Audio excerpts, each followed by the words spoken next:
everybody. Welcome back to another episode of Kavanaugh's Corner. Today on the channel, we're going to be talking about a movie that I have loved for many, many years. It's actually one of my favorite comedies of all time, and that is, of course, National Lampoon's Vacation. It's a good time to review this. It's summertime. A lot of people are taking their families on vacation, and guaranteed none of them are going to be as nightmarishly horrible as Chevy Chase is here in this film. This movie is just fantastic. You got Chevy Chase, Beverly D'Angelo, Anthony Michael Hall, Dana Barron, Randy Quaid, Imogene Coca, who steals every scene that she's in. This is just such a great film. Harold Ramis did an amazing job directing this, and the comedy timing of everybody in this film, even the editing, it's so good.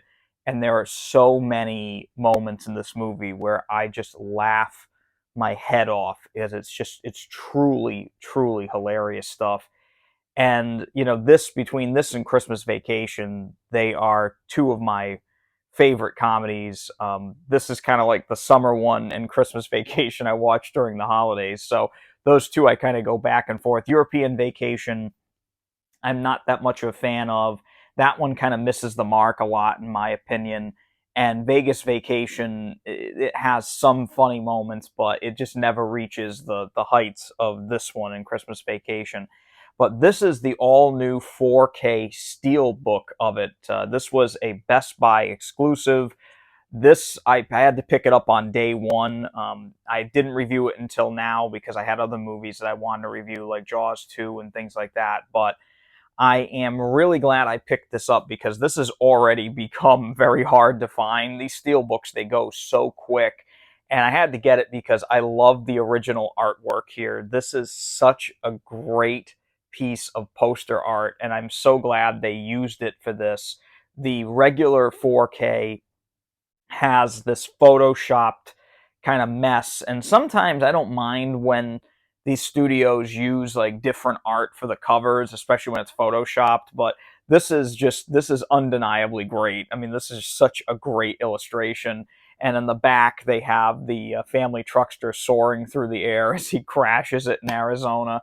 And then inside, you can see that's the 4K disc. That is just such a great shot. I absolutely love that. So I had to pick it up just for the artwork alone. It is only one disc. It's just the 4K, and there is a digital copy inside that does redeem the movie in 4K on Movies Anywhere.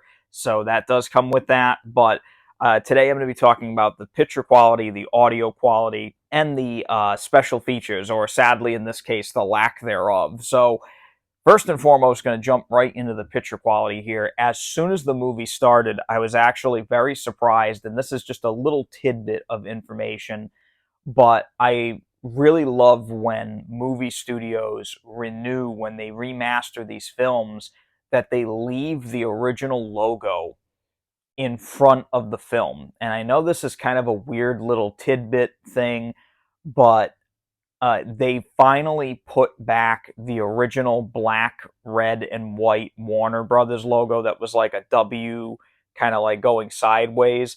That's what the movie had when it premiered, and they finally put it back in this version. And again, it just brings the nostalgia factor to a whole new level, because this movie is 40 years old. I mean, this movie came out in 1983. So to get that original logo back, that was a plus in my opinion. I know to a lot of people it doesn't really matter, but as a purist of certain things, that really was nice to see that they did that. Right after that, you're put into, Lindsay Buckingham's Holiday Road, and the first thing that jumped out at me was just how crisp and clear the titles are at the beginning of this. They are so bright and vivid, it's almost like they digitally enhanced them. I don't know if that's actually what they did. It doesn't look like it. It's just they are the crispest titles I have ever seen in terms of opening credits. And I don't mean like the picture itself, I mean the actual credits. They were blindingly bright. They're like white with a black outline. and I lost it. I was like, oh my God, is this how good this movie's gonna look? And after the credits ended, the movie starts up, and yet again, I was blown away. The HDR on this disc only has HDR 10, but the colors on this movie pop so much now, and it's not oversaturated. It's just right. Now, Christmas Vacation, the 4K of that, some of the colors were a little bit too pronounced. And this one here, they seem to have found a happy medium where the colors are bright, they're vivid, but they're not oversaturated. And I really like that. The skin tones on this were really, really good, with one exception, and I'll mention that in a minute. But overall, the picture quality on this is extremely, extremely great. The detail level on this is off the charts. It is a really, really big bump in detail level compared to the older Blu-ray.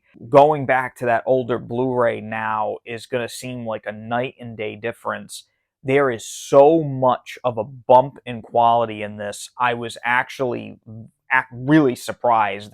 I remember watching this when I was a kid on VHS, and now watching it in 4K, there is no comparison between the two. The Blu-ray even was very soft, and now we have that very crisp 4K detail level, to the point where you can actually see, in the scene where they're at the hotel outside the Grand Canyon, Chevy Chase is wearing this like a turquoise polo shirt, and you can actually see the Yves Saint Laurent.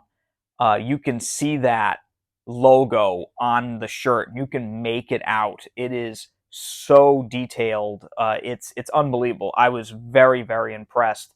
And the HDR takes the color to a whole new level.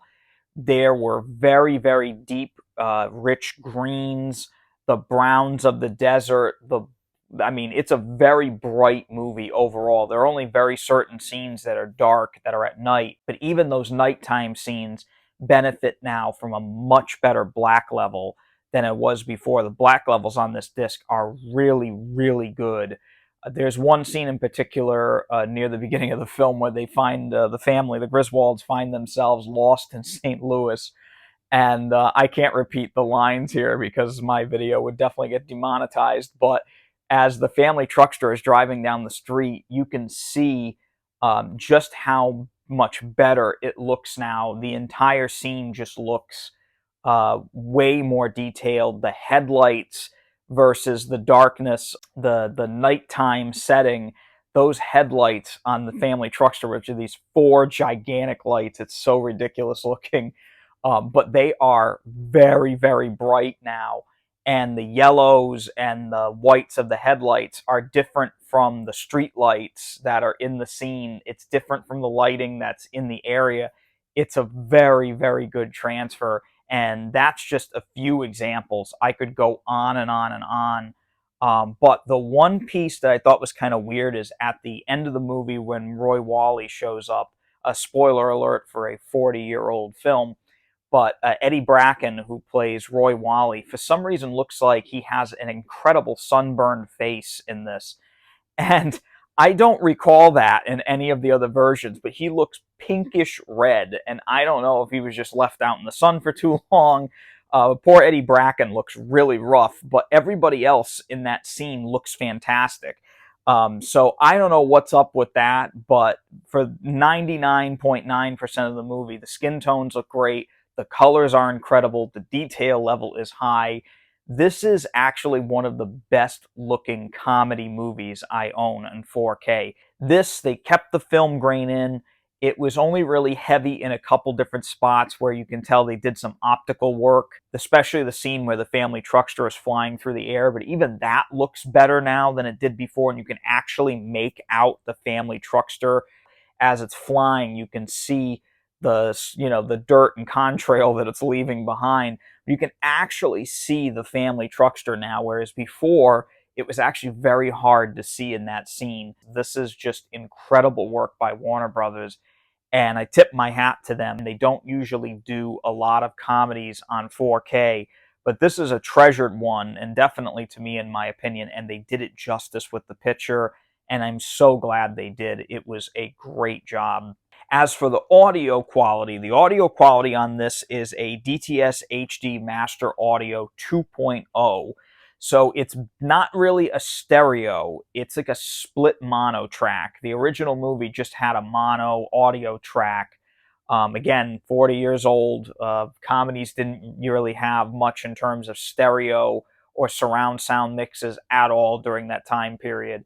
So it's a split mono, and just like Cool Hand Luke and a couple other Warner Brothers films that they've done this to, I thought it was actually a really good audio track. It's pretty much the original track presented in a very high quality mix, but splitting that mono track to two speakers definitely helps in terms of volume.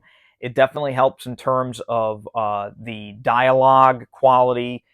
Everything was crystal clear. The music sounded really good.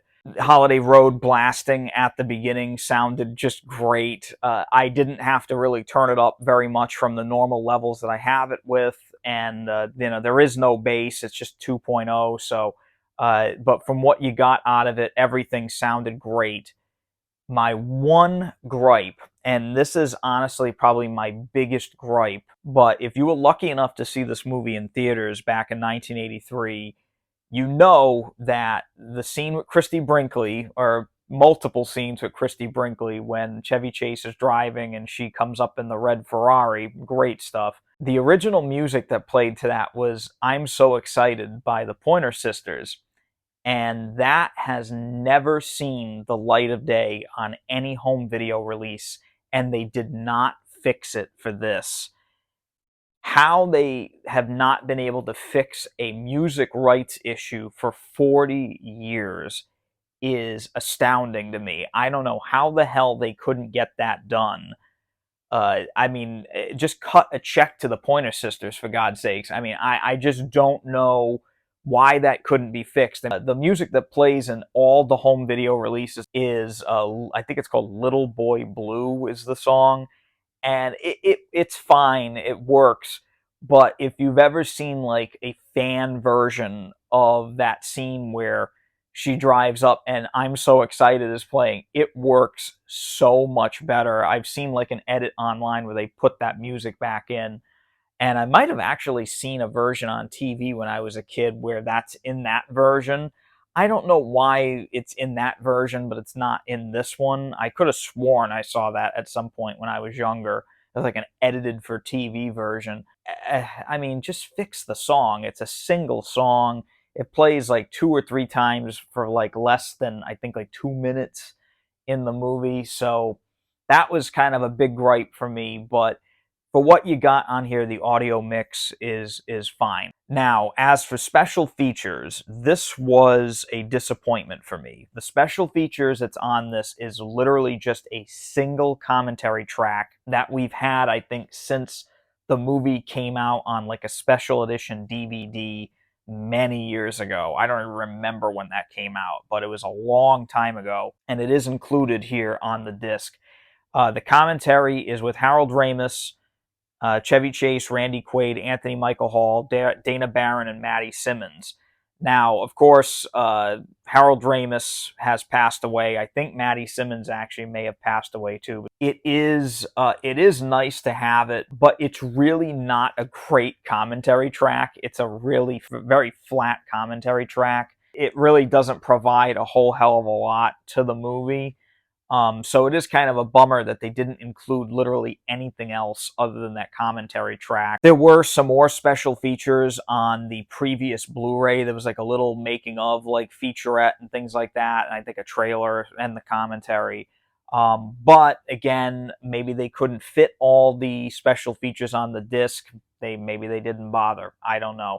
But that was a disappointment. But if you're buying this movie to just get the movie in 4K with the HDR, you are not going to regret this purchase. This is such a fantastic transfer that they did for this movie, and it just enhances the movie tenfold in terms of picture. Like I said, audio The audio track on it is fine, and it sounds great. This is really not a movie that requires a surround sound mix or a Dolby Atmos or anything like that. What we have on here is totally fitting for the film, and it is pretty much the original audio track, with the exception of the music change that I, kind of went on for a little bit too much about earlier. But again, the movie looks great, and how much more can you ask for? It's definitely worth the purchase. I'm glad I picked up the Steelbook. Like I said, this was only available through Best Buy. I think it's already sold out.